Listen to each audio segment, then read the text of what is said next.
દુશાસન કાંડના ત્રણેય આરોપીઓના 7 દિવસના રિમાન્ડ મંજૂર કરવામાં આવ્યા છે। કોર્ટમાં અમદાવાદ પોલીસ તરફથી કરાઈ દલીલ। મેગા MBBS YouTube ચેનલ સહિત અલગ અલગ આઈડી બનાવવામાં આવ્યા હતા। હોસ્પિટલમાં સીસીટીવી હેક કરી મહિલાઓની તપાસના વિડીયો વાયરલ કરવામાં આવ્યા હતા। 20 જેટલી ટેલિગ્રામ આઈડી મળી આવી છે। રાજકોટની પાયલ હોસ્પિટલના સીસીટીવી કેટલા લોકોને વેચવામાં આવ્યા તેની પણ તપાસ થાય તે જરૂરી છે। હોસ્પિટલના સીસીટીવીના વિડીયો પૈસા લઈ અને વેચવામાં આવતા હતા। સીસીટીવીનું એક્સેસ કેવી રીતે મેળવ્યું તેની તપાસ પણ જરૂરી છે। આરોપીની હાજરી સિવાય તપાસ કરી શકાય તેમ નથી તેવી દલીલ પણ પોલીસ દ્વારા કરવામાં આવી છે। તો બચાવ પક્ષ તરફથી રિમાન્ડની માંગનો પણ વિરોધ કરવામાં આવ્યો। બે આરોપીની 18મી ફેબ્રુઆરી સુધીમાં ધરપકડ કરાઈ। 2 દિવસ પહેલા ધરપકડ કરાઈને ગઈકાલે ધરપકડ બતાવવામાં આવી તેવી પણ દલીલ બચાવ પક્ષ તરફથી કરવામાં આવી।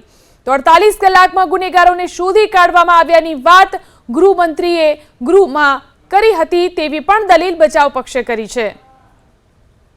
હાલની જે પોલીસ છે સાયબર ક્રાઇમ અમદાવાદ સિટી એને આ કેસની તપાસ કરવાની સત્તા જ નથી આવતી, કારણ કે આ જે ગુનો છે એનું જે પ્લેસ ઓફ ઇન્સિડન્ટ છે રાજકોટ છે અને ત્યાંની સાયબર ક્રાઇમ ઓફિસ જે છે એ આ બાબતની તપાસ કરી શકે છે। અમારી દલીલ અને આ સરકારી વકીલશ્રીની દલીલ સાંભળીને નામદાર કોર્ટે 7 દિવસના રિમાન્ડ મંજૂર કર્યા છે। આ જે આખો કેસ છે ઇલેક્ટ્રોનિક એવિડન્સ ઉપર નિર્ભર કરે છે। ઇલેક્ટ્રોનિક એવિડન્સ એક એવી વસ્તુ છે જે ફોરેન્સિક લેબમાં બેસીને તપાસી શકાય છે। એ હાલના આરોપીને ક્યાંક રૂબરૂ લઈ જઈને તપાસ કરે એવો કોઈ પોલીસનો કેસ નહોતો, એ મારી મુખ્ય દલીલો હતી।